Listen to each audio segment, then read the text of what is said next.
everyone, welcome back to another episode of It's Showtime with me Obhipsha only on Rongin TV যেখানে থাকছে entertainment world's এর বিভিন্ন খুঁটিনাটি updates, তারকাদের অনেক অজানা গল্প আর দারুণ মজার গসিপ।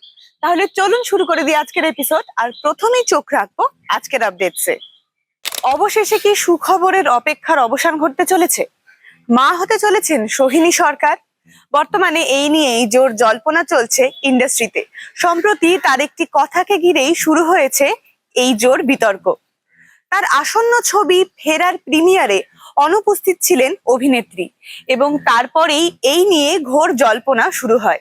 তাকে প্রশ্ন করা হলে তিনি জানান যে প্রত্যেক মানুষেরই একটি ব্যক্তিগত জীবন থাকে এবং সেই ব্যক্তিগত জীবনে কোনো গুরুত্বপূর্ণ নতুন অধ্যায় শুরু হলে সেটা নিয়ে জানানোর জন্য নির্দিষ্ট সময় থাকে। ফলে এমন কোনো সময় যদি বা এমন কোনো খবর যদি আসতে চলেছে তাহলে নিশ্চয়ই তিনি সেটা সময় মতো সকলের সাথেই ভাগ করে নেবেন। এরপর আমরা পিছিয়ে যাব কয়েকদিন আগে। আর.জি. কর সংক্রান্ত ঘটনায় তার এক মন্তব্যকে ঘিরে শুরু হয়েছিল জোর জল্পনা। তিনি বলেছিলেন এই দেশে তিনি তার সন্তানকে আনতে চান না। বর্তমানে এই খবরের পর নেটিজেনরা সেই কথাও টেনে আনছেন কিছু কিছু ক্ষেত্রে। যদিও এই বিষয়ে এখনো কোনো স্থির খবর পাওয়া যায়নি। এখন এটাই দেখার যে সত্যি সোহিনী সরকার মা হতে চলছেন কিনা। সময় সবটা বলে দেবে। আগামী জুলাই মাসে বিবাহিত জীবনের 2 বছর পূর্ণ করবেন গায়ক শোভন গঙ্গোপাধ্যায় এবং অভিনেত্রী সোহিনী সরকার। ঠিক তার আগেই টলিপাড়ায় ছড়িয়ে পড়ে একটি বড় সুখবরের গুঞ্জন। ইন্ডাস্ট্রি সূত্রে দাবি খুব শীঘ্রই মা বাবা হতে চলেছেন এই জনপ্রিয় তারকা দম্পতি। যদিও এতদিন পর্যন্ত এই বিষয়ে মুখ খোলেননি শোভন কিংবা সোহিনী, কিন্তু সম্প্রতি একটি পুরস্কার বিতরণী অনুষ্ঠানে উপস্থিত হয়ে প্রথমবার এই প্রসঙ্গে প্রতিক্রিয়া দিলেন অভিনেত্রী।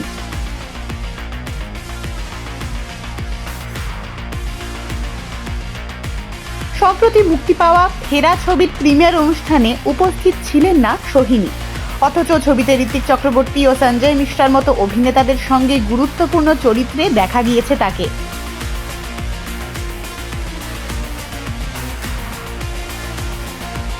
নিজের ছবির প্রিমিয়ারেও অনুপস্থিত থাকার পর থেকেই শুরু হয় নানা গুঞ্জন। অনেকের দাবি বর্তমানে মাতৃত্বের পথে বেশ অনেকটাই এগিয়ে গিয়েছেন অভিনেত্রী।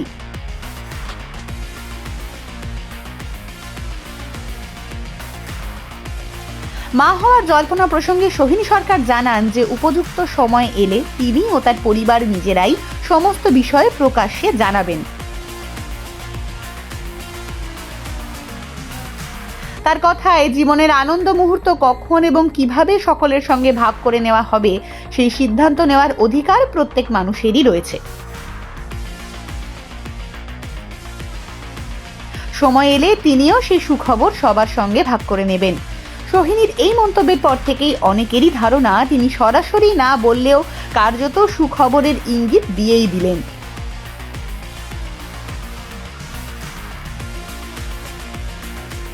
সবকিছু ঠিক থাকলে চলতি বছরের অক্টোবর মাসেই তাদের পরিবারে আসতে পারে নতুন সদস্য, অর্থাৎ দুর্গাপুজোর আনন্দের আবহেই 2 থেকে 3 হওয়ার সম্ভাবনা রয়েছে এই তারকা জুটির।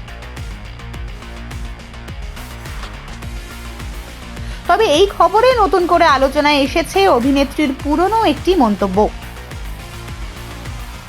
আর.জি. কর ঘটনার পর একসময় সোহিনী বলেছিলেন এই দেশে মা হতে চাই না। সেই মন্তব্য ঘিরে তখন যথেষ্ট বিতর্ক তৈরি হয়েছিল। আর এখন যখন তার মাতৃত্বের খবর নিয়ে আলোচনা তুঙ্গে, তখন সেই পুরনো মন্তব্য আবার টেনে আনছেন নেটিজেনদের একাংশ। তবে অভিনেত্রী এই বিতর্কে কোনো প্রতিক্রিয়াই দেননি। চলতি বছরে ভোটের রেজাল্টের পরই পাল্টে গিয়েছে বাংলা ইন্ডাস্ট্রির ছবি। বেশ কিছু তারকারা বিভিন্ন জায়গাতেই জয়েন করেছে, যা আমরা দেখতেই পাচ্ছি। কারুর মতে এই পরিবর্তন ছিল অত্যন্ত দরকারি। এর ফলে ইন্ডাস্ট্রির লাভই হবে। আবার বেশ কিছু মানুষের মুখ ভার। অবশ্যই তারা যে খুশি নন বোঝাই যাচ্ছে। ভোটের আগেই বিভিন্ন অভিনেতা অভিনেত্রীরা বিভিন্ন দলেই যোগদান করেছিলেন বলে আমরা জানতে পেরেছি। তার মধ্যে অন্যতম নাম ছিল সায়নী ঘোষ। কোথায় আছেন এখন সায়নী? কি বা তার বর্তমান আপডেট? 23তম টেলিসিনে অ্যাওয়ার্ডসে রুদ্রনীল ঘোষ কথা বললেন তাকে নিয়েই। চলুন আমরা দেখে নিই। পশ্চিমবঙ্গে ভোটের রেজাল্ট বেরোনোর পরেই কেটে গেছে অনেকটা সময়। প্রাক্তনীদের মধ্যে অনেকেই চলে গেছেন বিবিধ দিকে। বাংলা ফিল্ম ইন্ডাস্ট্রির মধ্যেও হয়েছে প্রচুর বদল। কেউ বলছে ভালো হয়েছে, তো কেউ বলছে বর্তমান সরকারের থেকে আশা করা যায় যে পূর্ববর্তী যে সরকার ছিল তার থেকে ভালো কাজকর্ম করবে। ভোটের আগে বহু বাংলা ফিল্ম ইন্ডাস্ট্রির নাম করা মানুষেরা যোগ দিয়েছিলেন রাজনীতিতে। তার মধ্যে একজন অন্যতম অভিনেত্রী হলেন সায়নী ঘোষ। কোথায় এখন সায়নী? কি বা তার রাজনৈতিক স্ট্যাটাস এই মুহূর্তে?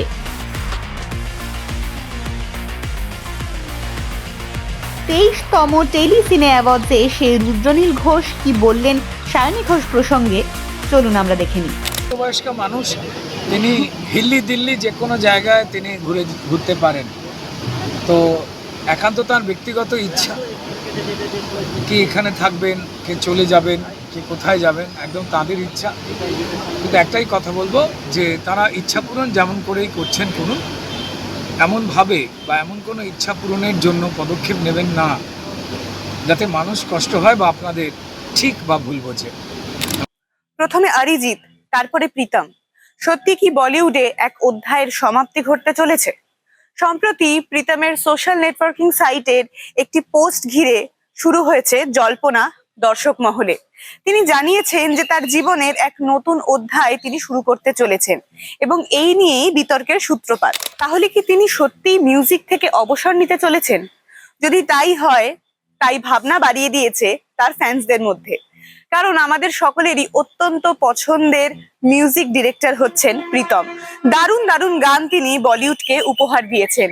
তার থেকে আমরা যদি ভবিষ্যতে আর কোনো গান না পাই, তা দর্শক মহলের কাছে এবং খোদ বলিউডের কাছেও এক দারুণ নিরাশার বিষয়। যদিও এই নিয়ে স্পষ্ট করে তিনি কিছু জানাননি, তিনি শুধু এটাই বলেছেন যে তার জীবনে এখন নিজেকে সময় দেওয়ার সময় এসে গেছে। এখন কবে তার পরবর্তী গান আমরা পেতে চলেছি বা আরো নতুন কোনোভাবে তাকে আমরা দেখতে চলেছি কিনা, তা সময় বলে দেবে। বলিউডের মিউজিক ইন্ডাস্ট্রির অন্যতম সফল নাম প্রীতম চক্রবর্তী।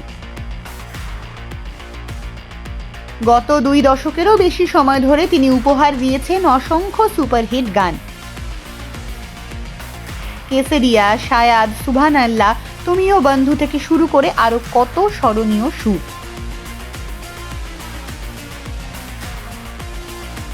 সবকিছুর পেছনেই রয়েছে তার জাদু কাঠির ছোঁয়া।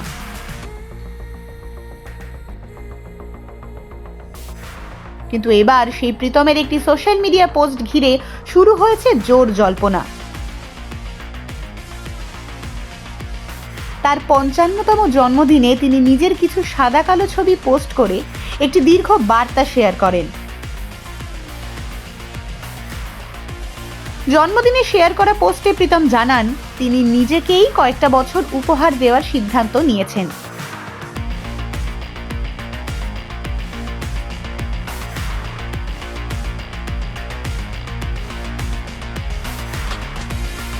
জীবনের এতদিনের ব্যস্ততার মাঝে যেসব বিষয়কে সময় দিতে পারেননি, এবার সেগুলোর দিকেই মনোযোগ দিতে চান তিনি।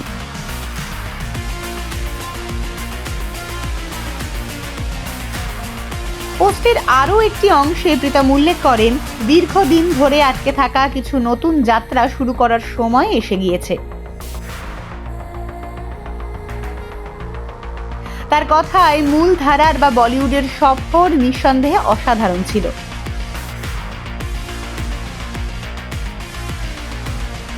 তবে বরাবরই অচেনা পথে হাঁটতে তিনি বেশি স্বাচ্ছন্দ্য বোধ করেন।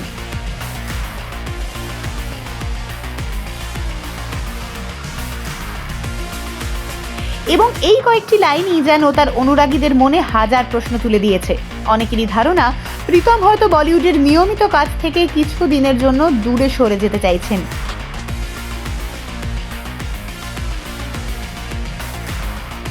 কেউ কেউ আবার সরাসরি অবসরের জল্পনাও শুরু করে দিয়েছেন। তবে এখানে একটা বিষয় স্পষ্ট করে বলা প্রয়োজন, প্রীতম তার পোস্টে কোথাও সরাসরি অবসর নেওয়ার কথা উল্লেখ করেননি। তিনি শুধু জীবনের নতুন অধ্যায়ে পা রাখার ইঙ্গিত দিয়েছেন। ফলে এখনই নিশ্চিতভাবে কিছু বলা সম্ভব নয়।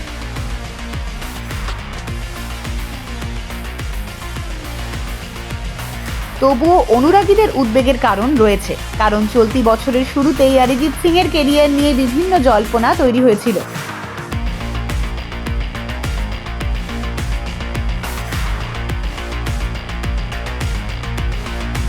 আর তারপরই প্রীতমের এই পোস্ট সামনে আসায় অনেকেই দুই ঘটনার মধ্যে যোগসূত্র খুঁজতে শুরু করেছেন।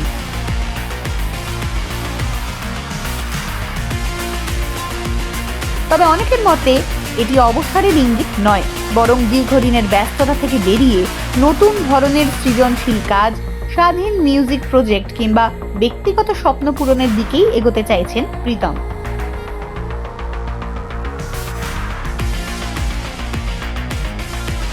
এখন সত্যিটা কি সেটা সময়ই বলবে।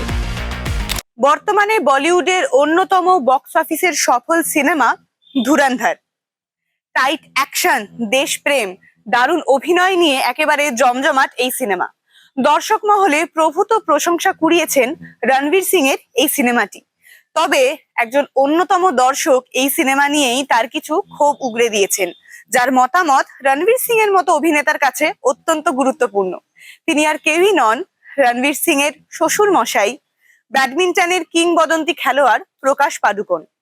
তিনি যদিও এই সিনেমার অত্যন্ত প্রশংসা করেছেন, কিন্তু তারপরেও তিনি জানিয়েছেন যে সিনেমাটি অত্যন্ত রকম ভাবে হিংসা এবং মারপিটে জর্জরিত। এই নিয়ে তার খানিকটা ক্ষোভ সিনেমার প্রতি রয়েই যাচ্ছে। যদিও ব্যক্তিগত জীবনে তার সাথে রণবীরের সম্পর্ক কিন্তু খুবই ভালো। তিনি একটি সাক্ষাৎকারে এও জানিয়েছেন যে দুই পরিবার মিলে মাঝে সাঝেই ঘুরতে যাওয়া, আউটিং, পিকনিক সবকিছু চলতেই থাকে। ইভেন তার জামাইয়ের সাথে তার একেবারেই বন্ধুর মতো সম্পর্ক। ফলে ব্যক্তিগত জীবনের কোনো কিছুই এই ক্ষেত্রে প্রভাব ফেলেনি। শুধুমাত্র কাজের স্বার্থে এবং সিনেমার গুণগত মানের দিক থেকেই তিনি তার এই অসন্তোষ প্রকাশ করেছেন। গত কয়েক মাস ধরে বক্স অফিসে কার্যত রাজত্ব করেছে পরিচালক আদিত্য ধারের স্পাই থ্রিলার ধুরন্ধর।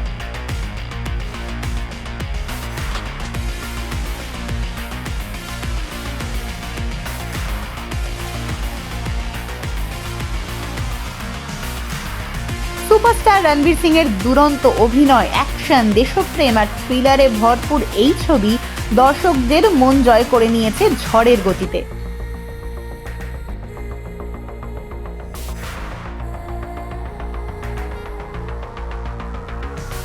সাধারণ দর্শক থেকে শুরু করে সমালোচক প্রায় সবাই প্রশংসায় ভরিয়ে দিয়েছেন ছবিটিকে।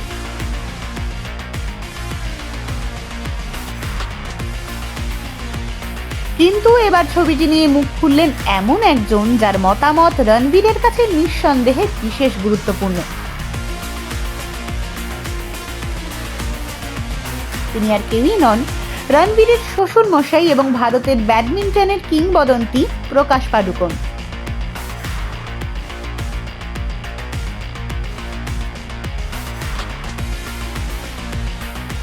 সম্প্রতি এক সাক্ষাৎকারে জামাইয়ের ছবি নিয়ে কথা বলতে গিয়ে প্রকাশ পাডুকোন অকপটে নিজের মতামত তুলে ধরেন।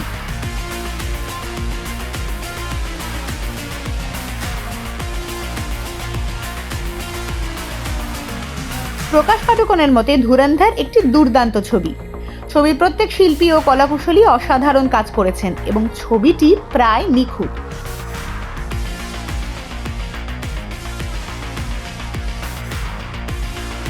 তবে তার পরিবারের সদস্যদের মনে হয়েছে ছবিতে হিংসা ও মারপিটের পরিমাণ কিছুটা বেশিই ছিল।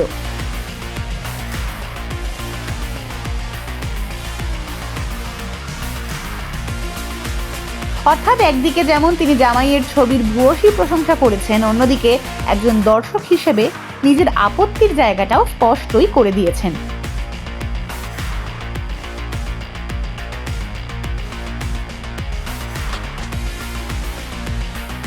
তবে শুধু সিনেমার কথাই নয়, এই সাক্ষাৎকারে উঠে এসেছে পাডুকোন এবং সিং পরিবারের সুন্দর সম্পর্কের কথাও।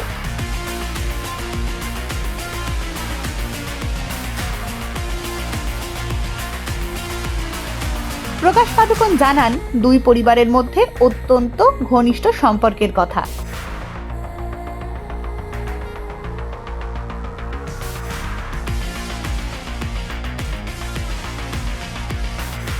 বছরে অন্তত একবার সবাই মিলে একসঙ্গে ছুটিও কাটান তারা।